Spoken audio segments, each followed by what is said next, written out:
সবাইকে good morning. কেমন আছেন সবাই? আর একটা নতুন ব্লগে সবাইকে স্বাগত জানাই। আজকে কি রান্না করছি দেখাই। এই যে চিচিঙ্গা ভাজা করছি, এদিকে আমড়ার চাটনি হচ্ছে, আর বড়ার ঝাল বানাবো। ডালটাকে বেটে নিয়েছি, তারপরে কাঁচা লঙ্কা কুচি আর লবণ দিয়ে একটু ফেটে নেব।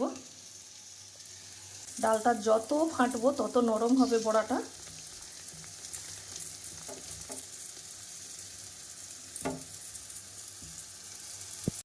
এই তো বড়াগুলো ভেজে নিয়েছি, কড়াইতে তেলটা দিয়ে দিয়েছি। এখানে একটা পেস্ট বানিয়ে নিয়েছি, আদা টমেটো।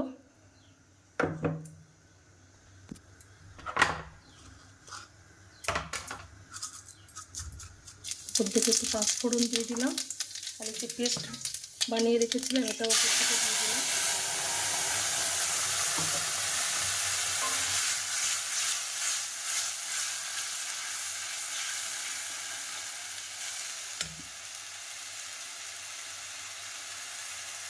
এবার ওপর থেকে পরিমাণ মতো গুঁড়ো মশলাগুলো দিয়ে দেবো। পরিমাণ মতো লঙ্কা গুঁড়ো দিয়ে দিলাম, পরিমাণ মতো হলুদ গুঁড়োও দিয়ে দিলাম, ওপর থেকে জিরে গুঁড়োও দিয়ে দিলাম।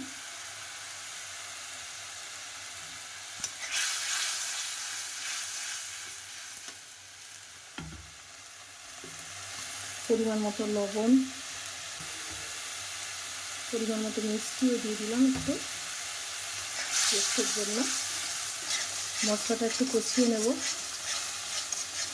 যখন মশলাটা থেকে তেল বেরিয়ে আসবে তখন জানবো যে মশলাটা কষানো হয়ে গেছে।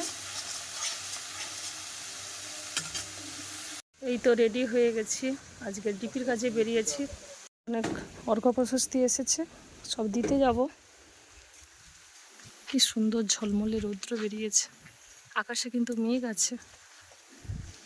একবার রোদ হচ্ছে, একবার বৃষ্টি হচ্ছে, এরকমই ওয়েদার। রানী টাটা। রানী বারান্দার উপরে বসে বসে দেখছে।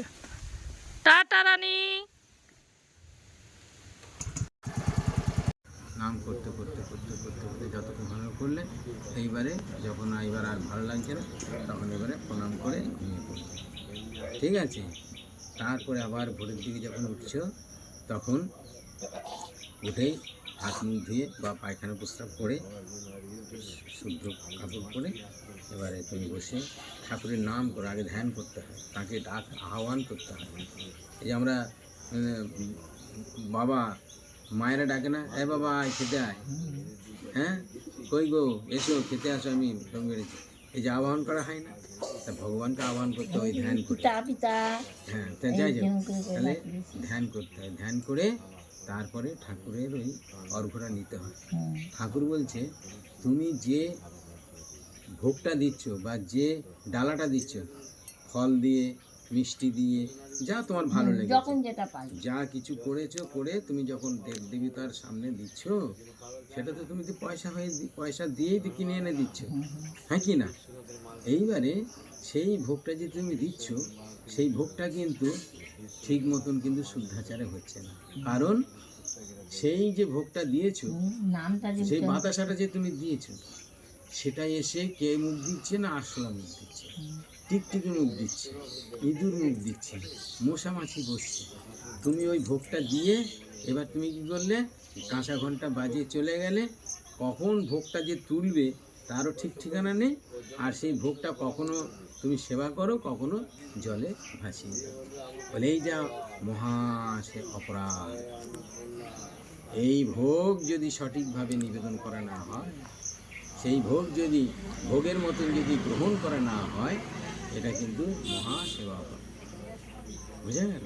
তাই এই ভোগ ওইভাবে না দিয়ে কি আমাদের গুরু এসে বলে দিল, তুমি তোমার সাধ্য মতো ভগবানের উদ্দেশ্যে ভোগের মতন করে অর্ঘ্য নিবেদন করো, ঠিক আছে? আমি প্রতিদিন আমি যদি ফল পড়ে নিই 10 টাকা 15 টাকা খরচা হয়, হ্যাঁ কি না? ঠাকুর বলছে ওইভাবে না দিয়ে তুমি অর্ঘ্য নিবেদন করো। পাঠিয়ে অর্থাৎ তার লীলাধামে পাঠিয়ে দাও। লীলাধামে এই অর্ঘ্য যখন যাবে, সেই অর্ঘ্যে কিন্তু তোমার ওই নানান রকম ঠাকুরের হচ্ছে ফল ফুল সব কেনা হবে। সেখানে ভোগ তৈরি হবে, সেই ভোগ লক্ষ লক্ষ সব নরনারায়ণ তারা ভোগ করবে, তোমার জীবনটা সার্থক। সন্ধে প্রার্থনার টাইম হয়ে গেছে।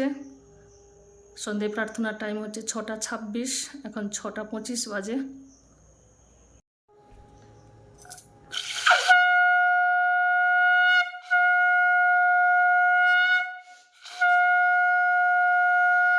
বারবার করু বিনতি রাধা স্বামী, আগে দয়া করো দাতা মেরে, চিত চরণ অনুলাগে।